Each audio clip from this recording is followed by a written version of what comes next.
എണ്ണ നന്നായി താന്നിട്ടേ കുളിക്കാവൂ. തല തണുക്കണം.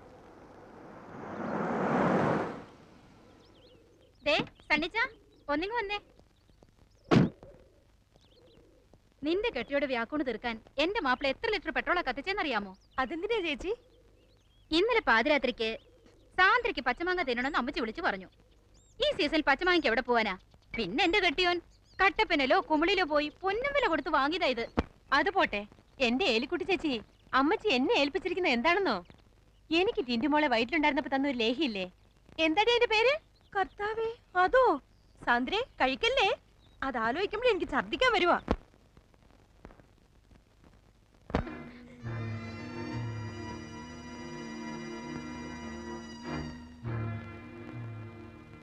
നീ ഹോസ്പിറ്റലിൽ പോകാൻ റെഡിയാവാ. പോണം. എന്നെ നിങ്ങളിപ്പോ ഭയക്കുന്നുണ്ടല്ലേ? ഹോസ്പിറ്റലിൽ പോണെന്ന് എന്ത് അവകാശത്തിലാ പറയുന്നത്? 2 മാസം കൂടെയല്ലേ ബാക്കിയുള്ളൂ. അതുവരെ ഒന്നിനും ഇതൊരു തടസ്സമാവില്ല. 7ാം മാസം വരെ സെക്ഷൽ റിലേഷന് പ്രഗ്നൻസി ഒരു പ്രശ്നമാവില്ല എന്ന് ഇവിടെ ഒരു മാഗസിനിൽ വായിച്ചു. ആദ്യ കുർബാന കൈകൊണ്ടിട്ടുള്ള സത്യക്രിസ്ത്യാനിയോട് അബോഷനെ കുറിച്ച് ചിന്തിക്കുന്ന പോലും മഹാപാവാ. ആ പിന്നെ അയ്യർ സാർ വിളിച്ചിരുന്നു. സണ്ണിച്ചൻ വന്ന് അങ്ങോട്ട് വിളിക്കാൻ പറഞ്ഞു.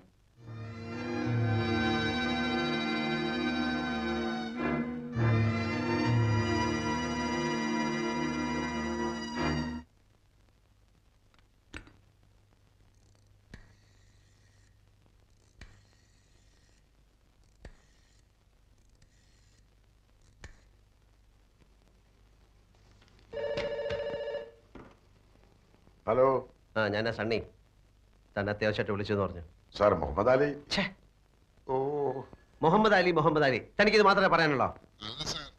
അവൻ ജയിലിലായിരുന്നപ്പോ തന്നെ സാറിനെയും സാന്ദ്രയെയും തിരക്കി അവന്റെ ആൾക്കാർ ഇവിടെ ഒന്ന് കുഴപ്പമുണ്ടാക്കി. ഇനിയിപ്പോ മുഹമ്മദ് അലി ഒന്നുമില്ല. താൻ സാന്ദ്രയുടെ വീട് വരെ പോകണം. അവിടെ എന്തെങ്കിലും പ്രശ്നമുണ്ടെങ്കിൽ ഉടനെ എന്നെ വിളിച്ചറിയിക്കണം. ഓ ശരി സാർ.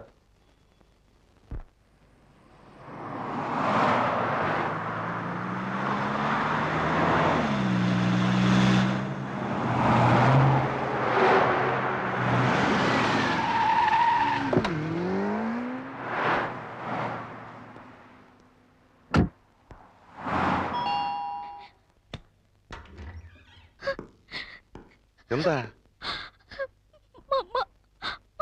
എന്തു പറ്റി? ഇന്നലെ ഈവനിങ്ങിൽ കുറച്ച് ആൾക്കാർ ഇവിടെ വന്നു. ചേച്ചി എവിടെയും ചോദിച്ച് ബഹളം ഉണ്ടാക്കി. ആ മുഹമ്മദ് അലിയുടെ ആൾക്കാരും തോന്നുന്നു. ആ ഷോക്കിലാണ് അമ്മയ്ക്ക്.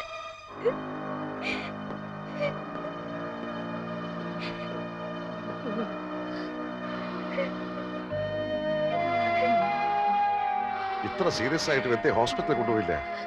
രാത്രിയിലെ ഇത്രയും കൂടുതലായത്. ആരും ഹെൽപ്പ് ചെയ്യാനില്ലാതെ ഞങ്ങള് തനിച്ച് എന്ത് ചെയ്യാനാ? എന്തെങ്കിലും ആവശ്യമുണ്ടായാലും എന്നെ അറിയിക്കണമെന്ന് പറഞ്ഞിട്ടില്ലേ? ശരി, ഞാൻ ഹോസ്പിറ്റലിലേക്ക് വിളിക്കാം.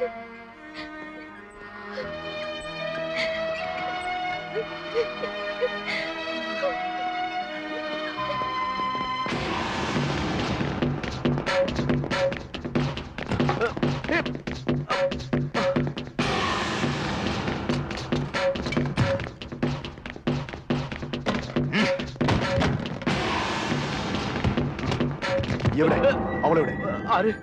അലീന എന്നെ ജയിലിലാക്കിയിട്ട് സാന്ദ്ര എന്ന് പറഞ്ഞ് അവന്റെ കൂടെ ഒളിച്ചോടി പോയില്ലേ?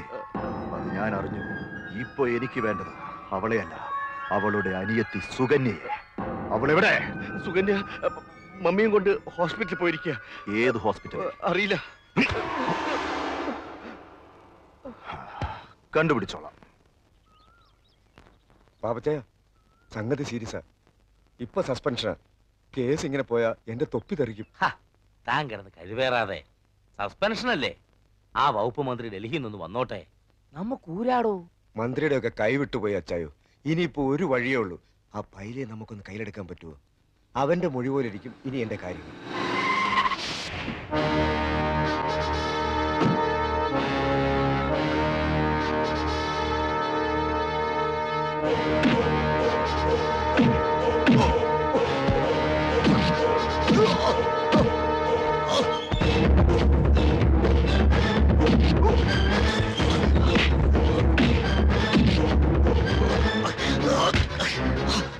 പത്മനാഭ പത്മനാഭന്റെ മുദ്രയുള്ള തൊപ്പി നിന്റെ തലയെ നൂരിക്കുന്ന ദിവസം നിന്നോട് കണക്ക് തീർക്കുമെന്ന് ഞാൻ പറഞ്ഞു ഓർമ്മയുണ്ടോ?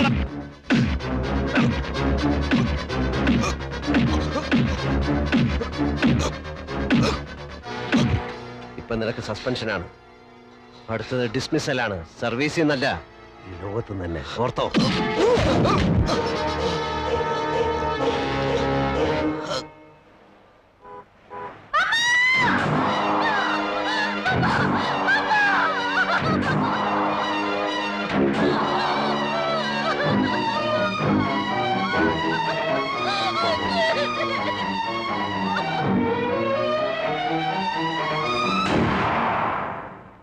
മോളെവിടെ?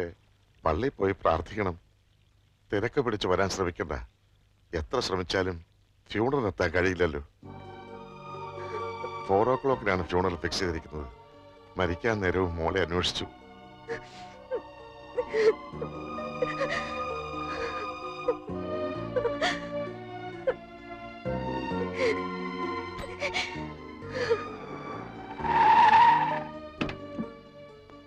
എന്താ? എനിക്കൊന്ന് പള്ളി പോണം. ഇപ്പൊ പോണ്ട. ഞാൻ ഉടനെ മടങ്ങി വരാം. വേണ്ട, പോണ്ടെന്ന് പറഞ്ഞാ പോണ്ട, അത്ര തന്നെ.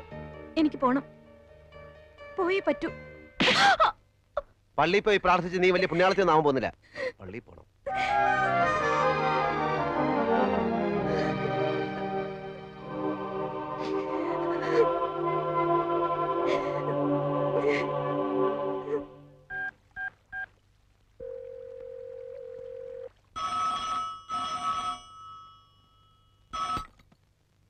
ഹലോ, സണ്ണി സാറല്ലേ? ഞാൻ അയ്യരാ. സാന്ദ്രയുടെ അമ്മ ഇന്ന് കാലത്ത് മരിച്ചു. സാന്ദ്ര പറഞ്ഞില്ലേ? ഇല്ല. ഞാൻ കുറച്ചു മുമ്പ് വിളിച്ച് പറഞ്ഞതാ. വൈകിട്ട് 4 o'clock ഫ്യൂണറൽ. വരാൻ ശ്രമിക്കേണ്ടെന്ന് ഞാൻ സാന്ദ്രയോട് പറഞ്ഞതാ. അവിടെ പള്ളിയിൽ പോയി പ്രാർത്ഥിക്കാനും ഞാൻ പറഞ്ഞു. താനവിടെ ഉണ്ടാകണം. അവർക്ക് പണത്തിന് എന്തെങ്കിലും ആവശ്യം ഉണ്ടെങ്കിൽ കൊടുത്തേക്കണം. മുഹമ്മദ് ആലി വന്ന് പ്രശ്നം ഉണ്ടാക്കിയപ്പോഴാ അമ്മയ്ക്ക് അസുഖം കൂടിയത്. സാന്ദ്രയെ കിട്ടിയില്ലെങ്കിൽ അവിടെ അനിയത്തെ കൊണ്ടുപോകുന്ന അവർ പറയുന്നത്. താൻ ഇപ്പൊ തന്നെ പോകണം. സുകന്യെ സേഫായ ഒരു സ്ഥലത്തേക്ക് മാറ്റേ. ഓ,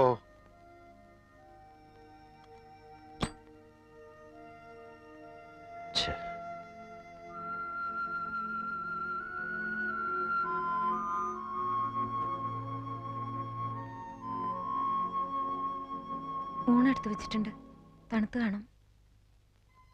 അമ്മച്ചി അടുത്ത വീട്ടിൽ ആരെയോ കാണാൻ പോയിരിക്കുക.